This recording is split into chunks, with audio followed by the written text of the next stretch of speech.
दोस्तों, आपके दिमाग में भी कभी ना कभी यह सवाल जरूर आया होगा कि ईश्वर है या नहीं। तो चलिए जानते हैं आज की इस कहानी के माध्यम से बुद्ध ने क्यों कहा कि ईश्वर नहीं है। दोस्तों, गौतम बुद्ध अपने जीवन काल में अपने प्रवचनों से मानव जीवन में क्रांति लाई थी और हम जानते भी हैं कि गौतम बुद्ध की बातों में जीवन जीने की कला की चाबी छुपी हुई है।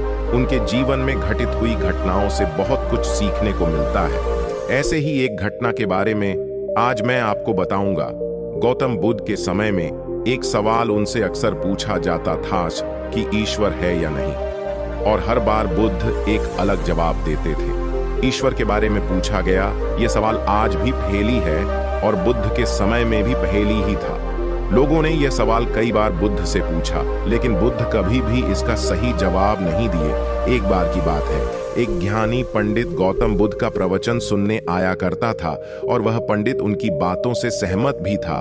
वह मानता था कि गौतम बुद्ध एक ज्ञानी पुरुष हैं। एक बार बुद्ध ध्यान की मुद्रा में बैठे हुए थे और वह व्यक्ति उनके पास गया और उनसे पूछा कि बुद्ध, कृपया आप मुझे बताएं कि ईश्वर है या नहीं।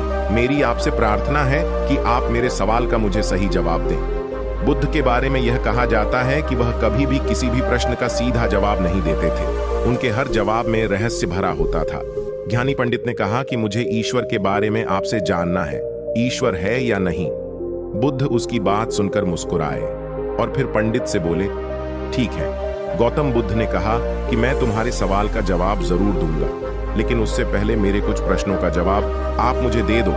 पंडित ने कहा, मैं बिल्कुल आपके प्रश्नों का जवाब दूंगा, आप कृपया प्रश्न पूछें। बुद्ध ने कहा कि क्या तुम सूर्य को मानते हो? पंडित ने बुद्ध की तरफ देखा और कहा कि यह किस प्रकार का प्रश्न है। मैं छोटा बच्चा हूं, आप जो मुझसे बच्चों वाला प्रश्न पूछ रहे हैं। सूर्य तो साक्षात प्रकट होता है और पूरी दुनिया को रोशनी देता है। धरती पर रहने वाले हर जीव को सूर्य से ऊर्जा प्राप्त होती है। सूर्य को तो हम रोज ही देखते हैं। बुद्ध ने उनसे कहा कि ईश्वर के होने के बारे में प्रश्न कहां से आया, क्योंकि जिस प्रकार सूर्य हमारे सामने है उसके होने का कोई प्रश्न नहीं होता। तब ईश्वर के लिए यह सवाल क्यों उठा? ईश्वर को मानने की क्या आवश्यकता है? इसका मतलब तो यह हुआ कि आपके मन में कहीं ना कहीं ईश्वर के प्रति संदेह है, क्योंकि ईश्वर सूर्य की तरह आपके सामने नहीं है। आप ईश्वर को भी बुद्धि से ढूंढने के लिए निकले हो, और बुद्धि केवल उन्हीं बातों को मानती है जो उसके सामने दिखाई देता है, और ईश्वर कभी भी आपको प्रत्यक्ष रूप में सामने दिखाई नहीं देगा। अगर दिख जाए तो वह ईश्वर नहीं होगा। गौतम बुद्ध ने कहा कि तुम ईश्वर को मानते हो या नहीं। असल में यह प्रश्न ही गलत है, और गलत प्रश्न का सही उत्तर कैसे दिया जा सकता है? इसलिए अगर इस गलत प्रश्न के पूछे जाने पर और अगर किसी के उत्तर दिए जाने पर, तो वह उत्तर भी इस प्रश्न की तरह ही गलत होगा। दिए जाने पर तो वह उत्तर भी इस प्रश्न की तरह ही गलत होगा। पंडित बुद्ध की बात सुनकर थोड़ा भ्रमित सा हो गया। उसने कहा कि बुद्ध, आप किस तरह की बातें कर रहे हैं? मुझे कुछ समझ नहीं आ रहा है। बुद्ध ने कहा, अगर मैं तुम्हें सीधे शब्दों में बताऊं तो इसका मतलब यह है कि ईश्वर को माना नहीं बल्कि जाना जा सकता है। अगर तुम मुझसे यह प्रश्न करते कि मैं ईश्वर को जानना चाहता हूं, तो मैं तुम्हारी मदद कर सकता था, और जिस दिन तुम ईश्वर को जान जाओगे, उस ईश्वर की व्याख्या तुम सीधे कभी नहीं कर पाओगे। लेकिन लोगों को ईश्वर के दर्शनों का स्वाद चखने में मदद जरूर कर सकते हो।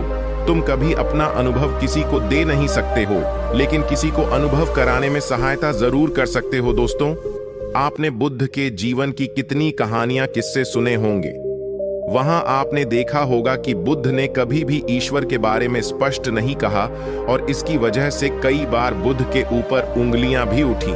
लोगों ने यहां तक कहा कि बुद्ध कुछ भी नहीं जानते, क्योंकि बुद्ध इस तरह के प्रश्नों का ठीक से उत्तर कभी नहीं देते थे।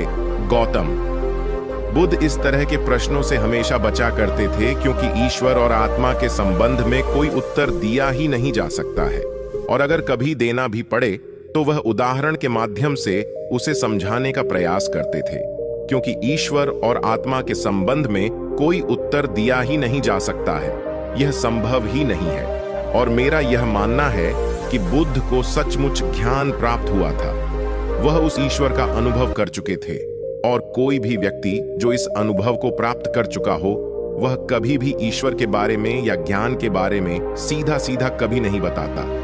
वह आपके प्रश्न को बीच में ही लटका देता है, क्योंकि वह चाहता है कि आप उसका स्वाद खुद चखे। गौतम बुद्ध ने कभी वह गलती नहीं की जो आज के कुछ धर्मगुरु कर रहे हैं। कहने का मतलब है कि जितने भी ज्ञानी पुरुषों ने ईश्वर के बारे में स्पष्टीकरण किया, उनके अनुयायियों ने उनके धर्म गुरुओं द्वारा ईश्वर के बारे में कही हुई बातों को मान लिया और अपने अलग अलग समुदाय बना लिए। फिर क्या हुआ, आप यह देख ही रहे हैं। उन गुरुओं द्वारा दी गई प्रामाणिकता के आधार पर आज वह सभी समुदाय एक दूसरे के दुश्मन बने हुए घूम रहे हैं और हथियारों के दम पर यह प्रमाणित करना चाहते हैं कि मेरा गुरु सही है, मेरा ईश्वर सही है। वह लोग यह कहते हैं कि तुम अपनी ईश्वर को छोड़ो और हमारे ईश्वर को मानो, क्योंकि हमारा ईश्वर सत्य है। अगर कोई व्यक्ति ईश्वर की सीधी व्याख्या कर देगा तो अज्ञानियों की भीड़ उसकी बातों को मान लेगी। वह भी ईश्वर का अनुभव कभी नहीं करेगी। वह भीड़ तो केवल आपकी कही गई बातों के आधार पर किताबें लिख देगी और हाथ में तलवार लेकर चल पड़ेगी कि हम अपने समुदाय को बढ़ाएंगे, अपने धर्म को बढ़ाएंगे, प्रचार प्रसार करेंगे। शायद बुद्ध इस बात को जानते थे, इसीलिए उन्होंने कई बार ईश्वर के वजूद को भी नकारा। इनकार इसलिए किया कि आपकी प्यास और गहरी हो सके, आप उसको जानने के लिए उतावले हो जाए। अगर बुद्ध ईश्वर के बारे में सीधे सीधे कह दे तो भीड़ आसानी से उनकी बात मान जाएगी। और ऐसे ही हमने धरती पर ना जाने कितने ही ईश्वर और भगवान को जन्म दे दिया है। ऐसा लगता है कि ईश्वर ने मनुष्य को नहीं बनाया, बल्कि मनुष्य ने ईश्वर को पैदा किया है। तो दोस्तों, गौतम बुद्ध की कहानी से हमें क्या शिक्षा मिलती है कि भगवान को मानना नहीं, बल्कि जानना चाहिए और उसका अनुभव लेना चाहिए। ईश्वर को जानने के लिए सिर्फ एक ही रास्ता है और वह है ध्यान। ध्यान में जितनी गहराई से जाओगे, उतना ही तुम्हारा ईश्वर के प्रति अनुभव होता चला जाएगा और तुम्हारे सभी प्रश्नों के उत्तर भी तुम्हें मिल जाएंगे।